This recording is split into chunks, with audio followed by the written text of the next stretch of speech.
Hello there. I'm so glad you're here today. We're going to dive into something truly special, creating your very own wildflower meadow. And we'll be focusing on a fantastic little plant called yellow rattle.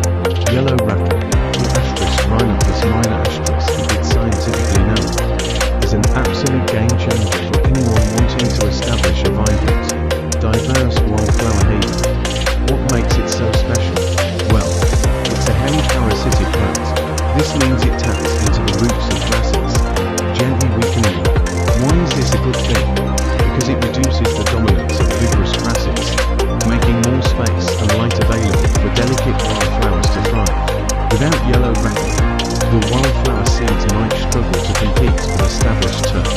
Now, when it comes to soil types, yellow rattle is quite adaptable, which is wonderful news. It generally prefers soils that aren't overly rich or fertile. Think of it as a plant that doesn't need a pampered upbringing. It does particularly well in soils that are a bit on the neutral to slightly acidic side. Heavy clay soils can sometimes be a challenge, as they can become waterlogged, which yellow rattle isn't a huge fan of. If you have very fertile, nutrient-rich soil, you might find it harder to establish yellow rattle than other wildflowers. In such cases, you might consider reducing the fertility of the soil over time, perhaps by removing some topsoil or by carefully managing existing vegetation. Sandy soils can also work, provided they retain enough moisture.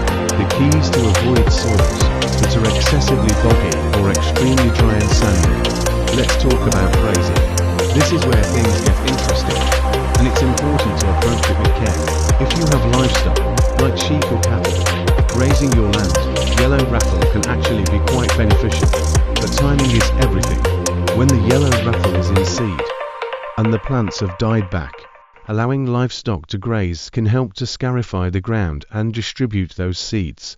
This natural process can aid in the meadow's establishment and spread. However, if livestock graze too early in the season, when the yellow rattle is flowering or developing its seeds, they can inadvertently remove the very plants that are crucial for weakening the grasses and allowing wildflowers to flourish. So, the bad point here is overgrazing at the wrong time. It can set your meadow back significantly. Ideally, you'd want to manage grazing so that it occurs after the yellow rattle has set seed, or consider fencing off areas during critical growth and seeding periods. For a truly successful meadow, it's often best to have a period of no grazing or very light, controlled grazing to allow the wildflowers to establish themselves properly. Creating a wildflower meadow with yellow rattle is a journey, and it's incredibly rewarding. It's about working with nature, understanding the subtle interactions, and being patient. You're not just planting flowers, you're cultivating a miniature ecosystem that will buzz with life and bring so much beauty to your surroundings. Thank you so much for joining me today to explore the magic of yellow rattle and wildflower meadows. I hope this has inspired you to get started on your own green haven. If you found this helpful, please consider following along for more tips and inspiration.